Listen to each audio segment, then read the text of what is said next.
Hello everybody and welcome back to World of Tanks, and today I've got for you a video of me playing in my AMX 1390. Now this is a tank, this is actually probably one of my most played tanks. I think it's one of, I worked out the other day, I've got 8 tanks I've played over 500 games in, and this is one of them. And now obviously that's because this thing is now, it's a tier 9 tank, but it always used to be a tier 8 light tank. And it used to lead to about 3 different tier 9s. So you had to like play it a long way through. Anyway, these days, since it's been moved up to tier 9, they took the 6 shell autoloader that it used to have away.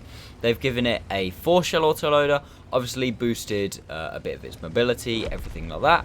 And they've made it into probably, I actually prefer this thing at tier 9, I think, than I ever did at tier 8, and I'll come on to that in just a minute.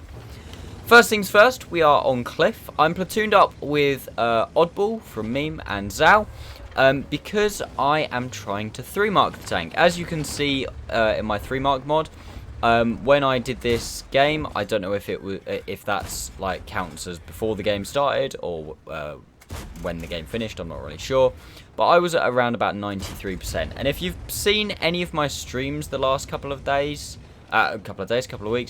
I've been struggling to 3-mark this thing.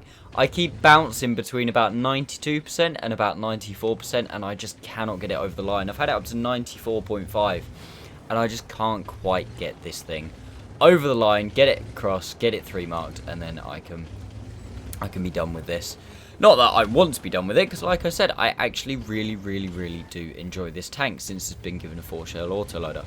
I always use this thing as a really good example of a tank that, an autoloader, sorry, that has a perfect combination between shell, like clip damage and clip reload. And you see what I do here, 1, 2 into the T-54, obviously I have 4 shells.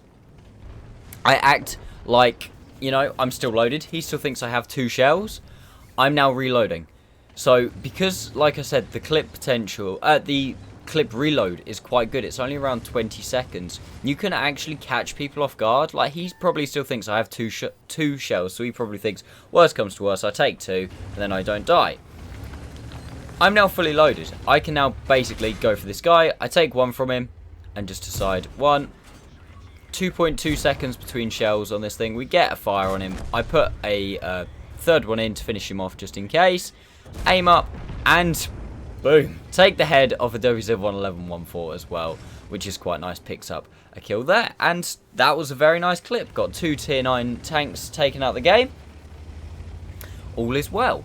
Now on Cliff in the 1390, I decided not to go for the hill. Obviously there being an EBR, I'm not going to be the first one up. Going up the hill on this map is very, how do you say, interesting. It can very much be a case of, yeah, just hope that you don't get absolutely slapped by everything as you go up. And if you do, yeah, when you're getting relatively close to 3-marking, it's something that I need to tell myself and remind myself a lot more often. Is you don't want to make plays that are going to lose all of your hit points within the first couple of minutes of the game. And it's something that this game I 100% did right. I didn't let you lose my health. I saved it for later on in the game. A lot of other games that I've played, which is the main reason I haven't 3-marked this tank yet, is because I've just been stupid and had so many games where I've just decided to go way too aggressive at the start, which then means I'm then on not enough health to actually do anything and influence anything later on in the game. So, basically, what I did in this game is I came to what I call the donut. I think it's called the donut in Clan Wars and stuff. On Cliff, quite a good place to go. It gives you a lot of control over the map. But I come the safe way, so I come from the 5 line. It's, well, I say safe way. It's relatively safe. As you saw at the start, you do sometimes get some medium tanks crossing here that, if they're lucky, can get a snap into you, or any light tanks that go to the mid. I got unfortunate at the start, the fact that their EBR went to the mid and started firing HE. I lost a little bit of health to him doing that, but it's still a lot better than me trying to, you know, run right across the middle of the map or go through the one line, because I was expecting on the one line, which actually ended up happening.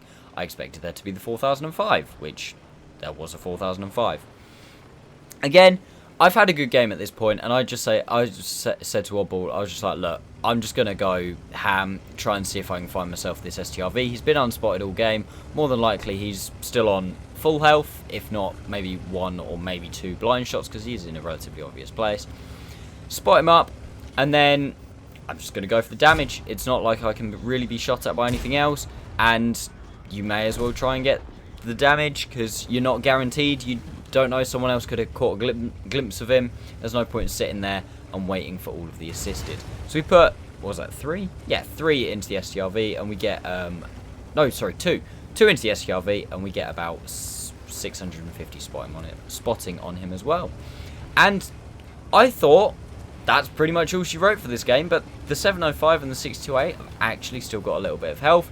So using the great mobility of the AMX 1390, come back round, get spotted on the cross. Probably shouldn't have got spotted, but again, at this point I was just kind of like, I've had a really good game. I don't think it really matters. 628 is kind of waiting for me. Fire one really clutch. Aim the second one up a little bit more. Wait for him to push forwards. Expose himself a bit for the third. And the fourth, we miss. And that is then all she wrote. Because as I'm sure you can tell, even though I say the 1390 has got a quick reload, we have got a lot of tanks shooting not many tanks on the enemy team. And yeah, that was a pretty decent game in the 1390. 4,829 damage, 2,164 assisted, 7k combined for the mark towards the mark of excellence. I'll take it. I'm not going to lie to you. But yeah, that is the 1390. I was going to make this into a tank review, but I decided against that. I thought I'll just do a replay. If I get another really good replay in the 1390, then I might do a tank review at a later date. But yeah, on that, let's go take a very quick look at the post-game stats. So there we go, guys. That was an ace tanker, probably unsurprisingly in the 1390. 4,829 damage got us the high caliber as well, which is always nice. 2,164 spotting. Like I said, it's just all helps towards the marks of excellence, and 4 kills as well.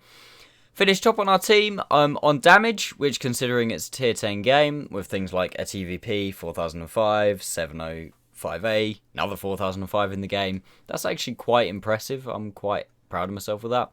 1,459 base XP. 28 shots fired, 22 hits, and 20 penned. We didn't make any credits profit because most of the shells I fired were gold. But that's because, like I say, I'm trying to 3-mark at the moment. So, unfortunately, that's the way it is. If you're offended by me firing gold, now's probably not the time to start watching my YouTube videos, because I am starting to try to 3-mark lots of tanks. So the ratio of gold that I'm going to be firing is going to be going up quite a lot. But yeah, if you do want to see me marking tanks live, then head over to my Twitch channel. Link should be in the description. If you're new to the channel and you've enjoyed the video, obviously I have loads of other videos. This was quite a quick one, but I do have lots of other videos up there. I'm trying to keep uploading as much as I can. It's getting more tricky going into the summer with my line of work of how much I can upload. Like, as I'm sure you can see by when my last video was and when this one was, is been about 2 weeks. But I am going to try as much as I can. And yeah, on that, give the video a like if you've enjoyed it. Subscribe, notifications on so you know when I upload. Thank you very much for watching, guys, and I'll see you next time.